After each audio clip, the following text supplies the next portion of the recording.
Miércoles 23 de noviembre. Con ustedes, nueva vez, el profesor Ramón Romero. Estamos estudiando la lección número 9, pasajes contradictorios. Suscríbase a este canal de YouTube. Hay muchas personas que necesitan entender estos temas, mayormente evangélicos y católicos. Por tanto, suscríbase a este canal de YouTube y envíelo a otros estos estudios, o invite a que se suscriban a este canal para que reciban diariamente esos estudios sobre el estado de los muertos hasta el mes de diciembre, que estaremos estudiando en octubre, ahora en noviembre y el próximo mes de diciembre. 3 meses estudiando minuciosamente el estado de los muertos, dónde van y qué nos espera a nosotros cuando Cristo venga, y a los muertos también. Para memorizar, escudriñar las escrituras. Realmente esa no es la mejor traducción. Pues yo no sé por qué los traductores de la Biblia, la mayoría hace unas traducciones raras, porque ahí está en imperativo y en el griego dice otra cosa. En el griego dice: ya que ustedes estudian las escrituras. Es así que dice, no escudriñar, sino ya que ustedes estudian las escrituras, porque les parece que en ellas tienen vida eterna. Ellas, pues miren, ellas son las que dan testimonio de mí. Juan 5:39. Es así que está en el original griego. No es escudriñar, no es un imperativo, es ya que ustedes estudian las escrituras porque creen que en ellas tenéis vida eterna. Pues miren, ellas son, las escrituras, las que hablan de mí. Padre nuestro, cada día te admiramos por la belleza de tu palabra, por la comprensión de ella y por la futura herencia inmortal que nos espera si somos fieles. Enséñanos, oh Dios, cada día a vivir, creer y obedecer lo que enseñamos en tu nombre. Amén. Para hoy miércoles, predicar a los espíritus encarcelados. Leeremos el texto o la cita donde el apóstol Pedro enseña de que Cristo fue y predicó a los espíritus encarcelados después de morir. Y se ha interpretado esto como que Cristo bajó al infierno y predicó a los muertos antes del diluvio. Yo me hago una pregunta: ¿y los después del diluvio que estaban en el infierno, no les predicó? ¿Ven? Ya por ahí comiencen a notar el defecto de la interpretación de que esto significa de que Jesús bajó después de muerto a predicar a las almas antes del diluvio. Vamos a leer el texto y vendré entonces con la exposición de este. Porque también Cristo padeció una vez por los pecados, el justo por los injustos, para llevarnos a Dios, siendo a la verdad muerto en la carne, pero vivificado en espíritu, en el cual también fue y predicó a los espíritus encarcelados, los cuales en otro tiempo fueron desobedientes, cuando una vez esperaba la paciencia de Dios en los días de Noé, cuando se aparejaba el arca, en la cual pocas, es a saber, 8 personas fueron salvas por agua, a la figura de la cual el bautismo que ahora corresponde nos salva, no quitando las inmundicias de la carne, sino como demanda de una buena conciencia delante de Dios, por la resurrección de Jesucristo, el cual está a la diestra de Dios, habiendo subido al cielo, estando a él sujetos los ángeles y las potestades y virtudes. Bien, muchos sostienen que este pasaje o estos textos apoyan la doctrina de que el alma es inmortal, del estado consciente de los muertos, y que durante el intervalo entre su resurrección y su crucifixión, Cristo descendió al Hades, es decir, al reino figurado de los muertos, para predicar a los espíritus desencarnados que allí se encontraban. Pero la lógica de este punto de vista pide que esos espíritus hubieran estado en alguna especie de purgatorio cuando Cristo les predicó, porque el propósito de su predicación era, a no dudarlo, darles una segunda oportunidad para salvarse y escapar del purgatorio. Pero la mayoría de los protestantes que creen que Pedro enseña aquí que el hombre está consciente en la muerte, se horrorizarían de aceptar las doctrinas del purgatorio y la no menos bíblica de una segunda oportunidad después de la muerte para salvarse. Los que apoyan que Pedro está enseñando la creencia de que el alma es inmortal deben también explicar por qué Cristo favoreció a los espíritus de los pecadores muertos en el tiempo de Noé y no les dio la misma oportunidad a las otras almas que murieron después del diluvio. La Biblia apoya claramente que los seres humanos deben aceptar la salvación ahora, porque su tiempo de gracia personal termina con la muerte y su condición no cambia ni con una misa, ni con hora santa, ni con funeral, ni con nada.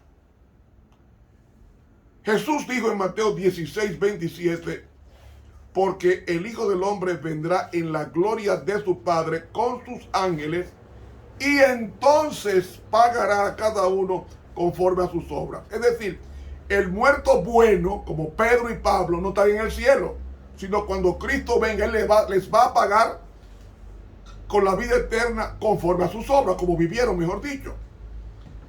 También enseñan claramente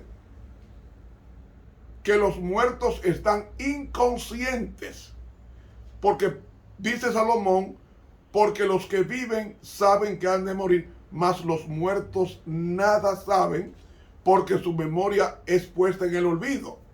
¿Ven? Por tales razones, creer que esos espíritus son seres conscientes, desencarnados, capaces de oír y aceptar el evangelio, contradice muchas evidentes enseñanzas de la palabra de Dios, como Mateo 10:28, como Juan capítulo 11, como Primera de Tesalónica 4:13, como Eclesiastés 12:7. Y es bueno advertir que Pedro no está enseñando que Cristo predicó a estos supuestos espíritus encarcelados. Argumentar que la gente de los días de Noé no tuvo oportunidad razonable para salvarse es ignorar el hecho de que Noé fue un pregonero de justicia en esa generación y que los antediluvianos rechazaron a sabiendas el mensaje que Dios les envió por medio de Noé. La paciencia de Dios no hubiera esperado en los días de Noé mientras se preparaba el arca, a menos que aquellos a quienes Dios esperaba con tanta paciencia no hubieran tenido la oportunidad de creer y de obedecer. Vamos, dice que Cristo fue muerto a la carne, dice el apóstol Pedro en Primera de Pedro capítulo 3. ¿En qué sentido? Cristo fue muerto en la carne, y murió como un ser mortal, un ser de carne y hueso. Pero dice que fue vivificado en el Espíritu. Ahora, ¿cuándo Cristo fue vivificado en el Espíritu? Dice Juan 5:21, porque como el Padre levanta a los muertos y les da vida, así también el Hijo a los que quiere da vida. Ahora, ¿cómo lo vivificó el Espíritu a Cristo? Romanos 8:11 dice, y si el Espíritu de aquel que levantó de los muertos a Jesús mora en vosotros, también vivificará vuestros cuerpos mortales por su Espíritu que mora en vosotros. Es decir, Cristo fue vivificado porque fue resucitado por el Espíritu Santo. Ahora, dice 1 Pedro 3:19, que también fue y predicó a los espíritus encarcelados. El verbo predicar es querizo y aparece 61 veces y significa en Mateo 3 predicar, en Marcos 1 45 significa publicar, y en Lucas 4 18 dice: el Espíritu del Señor está sobre mí, por cuanto me ha ungido para dar buenas nuevas a los pobres, me ha enviado a sanar a los quebrantados de corazón, a pregonar. Ahí está el verbo querizo, el mismo que aparece donde Cristo fue y predicó a los espíritus encarcelados. A pregonar querizo, libertad a los cautivos y vista a los ciegos, a poner en libertad a los oprimidos. ¿Qué fue lo que Cristo proclamó?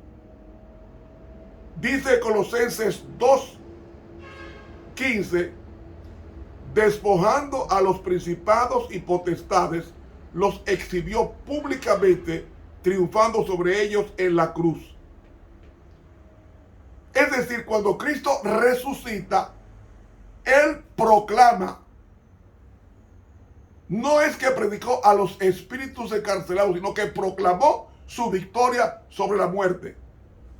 Dice el deseado Página 726 que cuando Cristo resucitó, dice: ven a Jesús salir de la tumba y le oyen proclamar sobre el sepulcro abierto: yo soy la resurrección y la vida. Es decir, Él mismo con su muerte está proclamando de que Él venció la muerte y en consecuencia los espíritus encarcelados, los espíritus están sujetos a Él, que en un minuto voy a explicar a quién se refiere.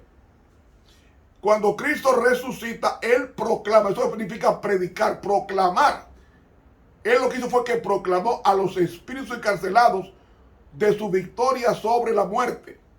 Es decir, proclamó su victoria sobre Satanás después de su resurrección, diciendo: yo soy la resurrección y la vida.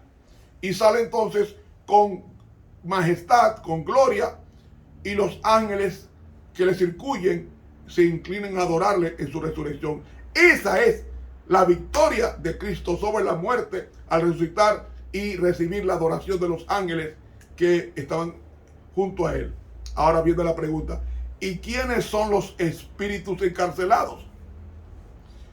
Bien, dice 1 Pedro 3:22 en el mismo capítulo, pero ahora en el versículo 22: quien habiendo subido al cielo, Jesús, está a la diestra de Dios, y a Él están sujetos los ángeles, autoridades y potestades. No se puede referir a los ángeles del cielo, porque ellos siempre han estado sujetos a Dios, sino a los ángeles caídos, a los demonios y a Satanás. Es decir, los espíritus encarcelados no se refieren a personas humanas, sino a los ángeles caídos y a los poderes que también están encarcelados. ¿Cómo están encarcelados? Judas 1:6 dice: y a los ángeles que no guardaron su dignidad, sino que abandonaron su propia morada, los ha guardado bajo oscuridad en prisiones eternas para el día del gran día, para el juicio del gran día. ¿Ve? ¿Quiénes son los espíritus encarcelados? Los demonios, a quienes Cristo preserva hasta el día del juicio final. Dice Colosenses 2:15: y despojando a los principados y a potestades, los exhibió públicamente, triunfando sobre ellos en la cruz. Ve, otro texto, 2 de Pedro 2:4: porque si Dios no perdonó a los ángeles que pecaron, sino que arrojándolos al infierno, los entregó a prisiones de oscuridad para ser reservados al juicio. Ven entonces claramente que los seres encarcelados o los espíritus encarcelados son los demonios que fueron sujetados por la victoria de Cristo en su resurrección. Hermanos, cuando Cristo murió en la cruz, fue sepultado y no hizo nada hasta su resurrección. Así que 1 Pedro 3, 18 al 20 nos enseña que Jesús predicó a los espíritus de los muertos en el infierno o el purgatorio después de su muerte en la cruz, sino que simplemente no aprueba la creencia en una prisión intermedia o limbo de las almas inmortales entre la muerte y el cielo, como algunos enseñan hoy. Fíjense que cuando Jesús resucita en Juan 20, 17, Jesús le dice a María: no me toques porque aún no he subido a mi Padre. Es decir, al tercer día, cuando Cristo resucita, todavía no había subido al cielo ante el Padre. Por tanto, su cuerpo y su mente y su espíritu estaba en la tumba. Él no fue a ningún lugar ni predicó a nadie durante el periodo transcurrido entre su crucifixión y su resurrección, porque los muertos nada saben. Pero cuando Él resucita, Él predica, o sea, proclama su victoria sobre Satanás y los demonios, asegurando así su destrucción en el día de ajuste de cuentas. Mis hermanos, ¿y saben qué va a hacer con Él? Dice Malaquías 4:1, que no les dejará ni raíz ni rama. La raíz Satanás y las ramas los demonios. Eso es lo que significa que Cristo predicó, es decir, proclamó su victoria a los demonios que están encarcelados hasta el día cuando sean destruidos. Que Dios nos bendiga. Estuvo con ustedes el profesor Ramón Romero, quien te invita a estudiar mañana jueves 24 las almas debajo del altar. Dios nos bendiga y nos guarde.